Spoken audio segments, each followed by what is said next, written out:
उत्तम क्षमा मार्दव आर्जव भाव है। सत्य शौच संयम तप त्याग उपाव है।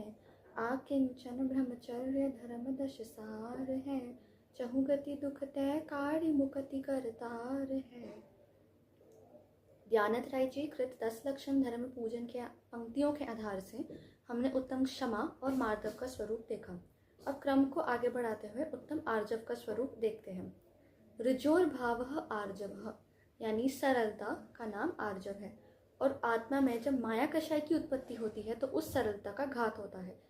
इसलिए उस सरलता को की वृद्धि और माया कषाय के अभाव से उत्तम आर्जव धर्म प्रकट होता है। पंक्तियां देखते हैं। कपट न कीजे कोय चोरन के पुर ना पसे, कि यहाँ पर एक ये नीति वाक्य दे रहे हैं कि कपट न कीजे कोय, कि कपट नहीं करना चाहिए। क्यों? क्योंकि चोरन के पुर ना बसे, कि जो मायाचारी चोरी होता है, चोरी जीव होता है, उसके पुर, उसके नगर नहीं बसते हैं। कैसे? जो मायाचारी जीव होता है उसकी पहली बात, मायाचारी हर किसी पे सिद्ध हो वो ज़रूरी नहीं है। हर किसी पे और हर बार सिद्ध हो, हर बार वो सामने वाले को ठगे, वो भी ज़रूरी नहीं है। यानी कांट की हांडी 2 बार तो नहीं चढ़ती। एक तरह से कहा जाए तो every day is not Sunday. एक बार आप लकी हो गए, एक बार आपने सामने वाले को ठग लिया तो आप बच गए, आपको लगता है कि this is the way of life, कि ठीक है ऐसा हम कर सकते हैं निरंतर। पर अगर आपने एक कमज़ोर व्यक्ति को ठगा है तो वो क्या करेगा? वो आपसे ठग जाएगा, लेकिन 1-2 बार वो भी समझ जाएगा धीरे धीरे कि ये व्यक्ति की प्रवृत्ति कैसी है। लेकिन अगर आपने भूल से किसी बलवान को ठग लिया तो वो आपके साथ कठोर हो सकता है, आपको जेल भेज सकता है, वो आपसे ज़्यादा समझदार हो सकता है, उसकी वजह से आपकी ज़्यादा हानि हो सकती है। दूसरा, ये जो चोरी करके या फिर मायाचारी करके जो हमें संपत्ति या सुख भी मिलता है वो ज़्यादा टाइम टिकती भी नहीं है। वो जैसी अस्थायी वे से आती है वैसे ही वो चली जाती है, और जितनी जल्दी आती है उतनी जल्दी चली जाती है। यानी ये कोई परमानेंट सोल्यूशन नहीं है। तो फिर वो क्या बोलते हैं कि सरल स्वभावी होए ताके घर बहु संपदा, कि जो सरल स्वभावी जीव होता है उसके घर अपने आप सहज ही संपदा आ जाती है। संपदा का अर्थ यहाँ पर एक तो लेना पैसा, धन आदि, और दूसरा वो शांति, वो सहजता, वो जो एक पीसफुल माइंडसेट उनका बन जाता है वो। तो जो सरल स्वभावी होता है उनके अपने आप संपदा, रिस्पेक्ट, मनी और शांति आ जाती है। उन्हें कुछ करना नहीं पड़ता है, बस उनका स्वभाव सरल रहता है, सहज होता है, ट्रांसपेरेंट रहता है। फिर उत्तम आर्जव रीति बखानी, रंचक दगा बहुत दुखदानी, कि जो उत्तम आर्जव धर्म है उसकी रीति क्या कहती है कि रंचक दगा बहुत दुखदानी, कि थोड़ी सी भी मायाचारी बहुत दुख देने वाली है। अब लोग क्या समझते हैं?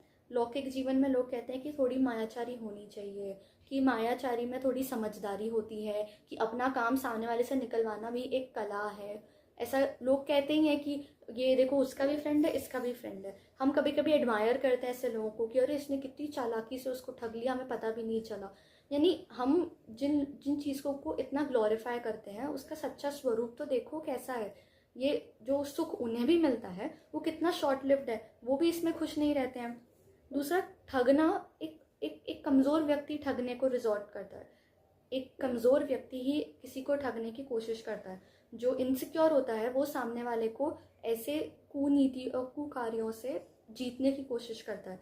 पर जो समझदार होता है, जो सरलता सहित होता है, जो विवेकी होता है, उसको ये सब टैक्टिक्स, चीप टैक्टिक्स करने की ज़रूरत नहीं पड़ती है। उसका अस्तित्व ही काफ़ी है। और जो ये बात है कि थोड़ी सी भी मायाचारी बहुत दुखदानी है, तो ये भी सिद्ध होती है, क्योंकि अगर वो मायाचारी सिर्फ आप औरों से नहीं करते, आप स्वयं से भी करते हैं। जो आपको लगता है आप औरों को ठग रहे हैं, पर आप खुद भी ठगते हैं, आपकी खुद की भी हानि होती है उसमें। आपको लगता है कि सामने वाला आपसे प्रभावित हो गया है, पर आपकी भी स्वयं के लिए भी उतनी खतरनाक साबित होती है वो, और उससे आपका सुख चैन तो भंग हो ही जाता है। सरल हमेशा जो मायाचारी जीव होता है वो सदा सशंक रहता है। वो इसी डाउट में जीता है कि वो कब पकड़ा नहीं जाए। अगर एक चोर के सामने पुलिस भी आ जाता है, भले ही किसी और काम के लिए, पर वो आकुलित होता रहता है कि अरे इनको पता तो नहीं चल गया, मेरे वजह से तो नहीं है। अगर उसके फ़ोन में कोई बैड टेक्स्ट हो या फिर कोई ऐसे काम हो और किसी ने उसका फ़ोन 2 सेकंड के लिए उठा लिया तो फिर वो इनसिक्योर हो जाता है। यानी जो मायाचारी जीव होता है वो निरंतर डर में जीता है, कॉन्स्टेंट डर में। इससे फॉर श्योर उसका शांति का तो नष्ट का नाश हो ही चुका है, और इस अशांति की वजह से वो लौकिक कार्य भी ढंग से नहीं कर पाता। तो धर्म की तो दूर की ही बात है, लौकिक कार्यों को करने के लिए भी मन की शांति की बहुत ज़रूरत है। कोई भी काम करो आप, अगर फोकस से करना है तो फिर वो सटीकपना, वो एम्बिशियसनेस आपके शांत मन से ही आएगा। अशांत मन ये सब कार्य कर ही नहीं सकता। अशांत चित्त व्यक्ति कोई भी कार्य सफलतापूर्वक तो कर ही नहीं सकता। और दूसरा कि उस मायाचारी व्यक्ति के सगे बेटे, उसकी सगी वाइफ, उसकी सगे भाई, उन पर भरोसा नहीं करते क्योंकि वो उनकी प्रवृत्ति जान चुके हैं। वहीं दूसरी ओर अगर कल को किसी के पास 5 लाख रुपए आ जाए और उसे बैंक में रखने की सुविधा नहीं हो, उसे अपने किसी ट्रस्टवर्दी पर्सन को देना हो, तो वो 5 लाख रुपए भी उसी को देगा ना जो वो जानता है कि हाँ मायाचारी नहीं है, कि इसकी पर्सनालिटी फ्लॉड नहीं है, कि ये किसी को कुछ और कहकर कुछ और काम नहीं करता है, ये जैसा सबके साथ है वैसा ही मेरे साथ भी है, यानी इसके कोई कोई अल्टीरियर मोटिव्स नहीं है जिसकी वजह से ये मेरे पास आता है। तो फिर वो पर्सन भी एकदम निश्चिंत पूरा 5 लाख रुपए उसको दे सकता है फॉर द टाइम बिंग, 1 दिन के लिए, 2 दिन के लिए। पर वो एक जो ट्रस्ट बिल्ड होता है वो यही जान के होता है कि सामने वाला नेचर से अच्छा है, he is a good person, कि उसका विल अच्छा है। फिर कहते हैं कि मन में होए सो वचन उचरिए, वचन होए सो तन सो करिए। मायाचारी की प्रवृत्ति क्या होती है कि जो मन में होता है वो नहीं करता, जो वचन में होता है वो भी नहीं करता, और जो कार्य में होता है उसका अन्यथा ही करता है। यानी तीनों में एक रूपता नहीं होती। और यहाँ क्या कह रहे हैं कि मन में होए सो वचन उतरिए, कि जो मन में है वो ही वचन में है, और जो उसने बोला वो उसने करके दिखाया। ये स्वरूप है व्यवहार से आर्जव धर्म का। यहाँ पर भी वही कह रहे हैं। और हमने भी लोक में देखा है कि हम किस पर्सन पे ज़्यादा भरोसा करेंगे, वो जिसने 3 दिन पहले बोला हाँ मैं काम कर दूंगा पर काम नहीं किया, कि वो जिसने बोला हाँ मैं काम कर दूंगा और 1 घंटे के अंदर अंदर काम करके दिखाया।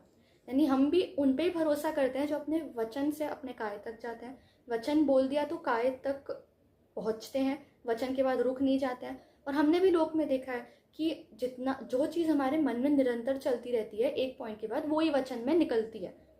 आपके जो मन में चलता है वो ही बोलते हो, उससे लोग आपको जज भी करते हैं आपके बोलने के तरीके से। आपके जो मन में चल रहा है वो ही आपने बोला, यानी आपकी मन में ये बातें चलती है, वो उन्होंने आपको ऐसे जज किया। तो यहाँ कहते हैं कि मन में हो सो वचन उचरिए। अब अगर ऐसी बात हम करें तो जिनके मन वचन काय में से कोई 1 या 2 चीज़ें एब्सेंट है उनको आर्जव धर्म होगा, ऐसे सिद्ध है।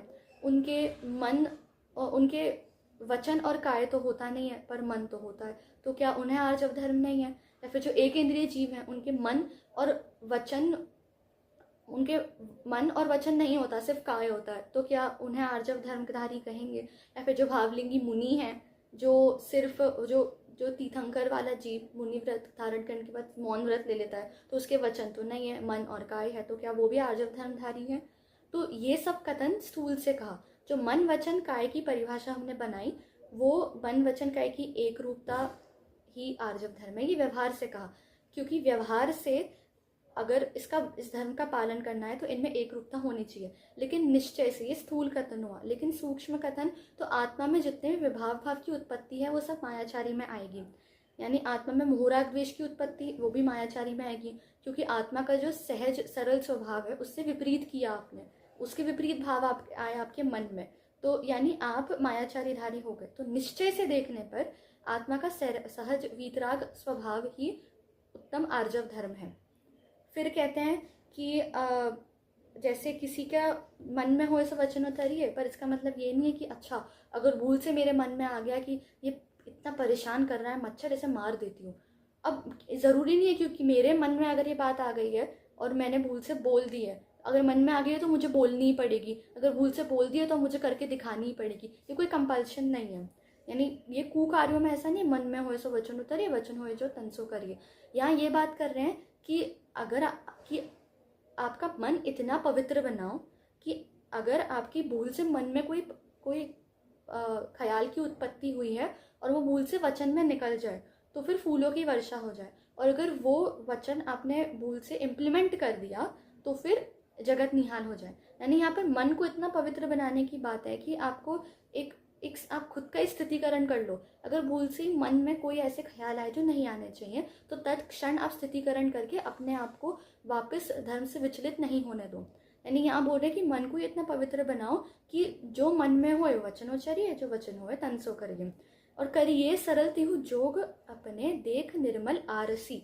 आरसी यानी दर्पण, यहाँ पर ये कंपेयर कर रहे हैं कि जैसे दर्पण होता है उसके सामने जो पदार्थ होता है वो वैसा का वैसा हूबहू झलकाता है, वैसे ही हमारे साथ भी ऐसा होना चाहिए कि हम इतने ट्रांसपेरेंट होने चाहिए कि हमें हूबहू झलकाना चाहिए।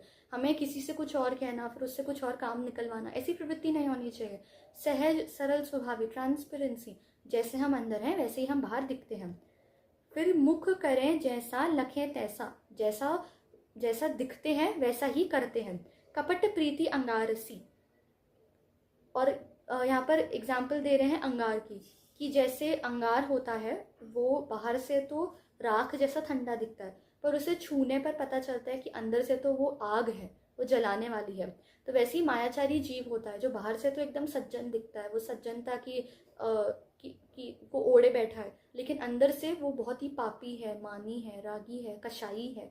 यानी ऐसे लोगों से तो हमें बच के ही रहना चाहिए और हमें उनसे दूर रहना चाहिए। और वो भी नहीं, हमें खुद भी हमारे अंदर ये क्वालिटीज नहीं आने देनी चाहिए, स्वयं का भी घात नहीं करना चाहिए। फिर आती है, नहीं कहें लक्ष्मी अधिक छल करी, कर्म बंध विशेषता, भय त्यागी दूध बिलाव पीवे, आपदा नहीं देखता। यानी यहाँ पर एग्जाम्पल देते हैं एक बिल्ली का, कि मायाचारी जीव कैसा होता है, बिल्ली के जैसा, कि जैसे बिल्ली जब दूध पीती है तो वो इतनी तल्लीन हो जाती है दूध पीने में कि पीछे एक आदमी अगर खड़ा हो उसे मारने के लिए या फिर उसको खींचने की भी कोशिश करे कि मत पी मत पी, तो भी वो उसकी एक नहीं सुनती है। और अगर उसे पता है कि आदमी पीछे खड़ा हो उसे डंडे से मारने वाला है, तो भी वो दूध पीती रहती है। वैसे ही जो मायाचारी जीव है वो मायाचारी करता ही रहता है, उसको निरंतर पाप बंद दिख रहा है होता हुआ, उसे पता है उसे पाप बंद होने वाला है, कि पीछे कर्म आके प्रहार करने वाले हैं, कर्म बंधने वाले हैं, फल देने वाले हैं उसे, फिर भी वो उसकी एक नहीं सुनता और पूरा टाइम वो दूध पीने में आसक्त रहता है। जबकि वो दूध पीने का भी जो सुख है वो क्षणभंगुर है, ज़्यादा टाइम टिकने नहीं वाला। और दूसरा, ऐसी सुख अगर मिल भी जाए तो वो लॉन्ग लास्टिंग नहीं है। और अगर आपको फिर भी वो कॉम्प्रोमाइज करके सुख चाहिए तो पीछे से कर्म रेडी है मारने के लिए। और मायाचारी व्यक्ति ये नहीं समझता कि आज आपने एक बार आदमी को ठगा, 2 बार आदमी को ठगा, पर वो जो आदमी ठगा है वो खुद की योग्यता की वजह से ठगा है, उसके पूर्व कृत पाप बंध का उदय आया, इसलिए वो ठगा गया। जब आप उसको ठग रहे हो तो आप तो नवीन बंध का कर्म का उदय, आपका कर्म तो बंधा रहता ही है, सामने वाला ठगे कि नहीं ठगे, आपका कर्म बंध तो निरंतर होता ही रहता है। यानी लॉस में आप हो यहाँ पर, अगर ठग कर कार्य सिद्धि हो भी गई तो वो इतनी शॉर्ट लिव्ड है, वो फल देने भी नहीं वाली है ज़्यादा, ऊपर से आपको और पाप का कर्म बंध हो गया। और हमारे तो अभी स्थिति ऐसी है कि मन में कभी कभी अगर कोई ख्याल उत्पन्न हो भी जाते हैं, जो विचार हो भी जाते हैं जो नहीं होने चाहिए, तो हम या तो हमारा विवेक उसे रोक लेता है, यानी हमारा खुद का सद्बुद्धि हमें बताती है राइट और रॉन्ग के बीच का अंतर, अच्छे और बुरे का अंतर, तो हम खुद ही रुक जाते हैं। अगर कदाचित करने का भाव हो तो समाज हमें रोक लेती है, अगर पता चले कि ऐसा कोई कार्य किया है तो समाज के लिए, समाज की नज़रों में हम गिर जाते हैं, उस भय से हम नहीं करते। और अगर वो भी हमने कर लिया तो सरकार हमें दंड दे देती है। तो इन 3 चीज़ों की वजह से तो हम बच जाते हैं। आज हमारी स्थिति ऐसी है। और आधी बार तो हमें भी पता नहीं चलता हम कब मायाचारी कर देते हैं। मायाचारी वो छोटी छोटी चीज़ों में आ जाती है, जैसे किसी से बोलचाल की व्यवहार में हम मिलते हुए कोई ऐसी चीज़ कह देते हैं जो हम उनके बारे में सोचते नहीं हैं, पर उनको खुश करने के लिए हमने कह दिया। बेस्ट एग्जाम्पल है जैसे इंस्टाग्राम पे, कभी कभी हम उस व्यक्ति को पसंद नहीं करते हैं, लेकिन अपनी स्टोरी पे क्या डालेंगे, बेस्ट फ्रेंड।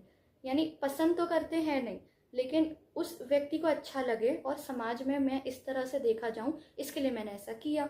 यानी जो हम हैं नहीं वो दिखाना भी एक तरह से मायाचारी ही है व्यवहार से। हमने उत्तम मार्दव धर्म, उत्तम आर्जव धर्म का स्वरूप समझा। हम सूक्ष्म मायाचारी भी नहीं करें और जितना हो सके व्यवहार से निश्चय की ओर बढ़े। दयानंद जी के 10 लक्षण धर्म पूजन के पंक्ति के माध्यम से हमने आर्जव धर्म का स्वरूप समझा। जय जिनेन्द्र।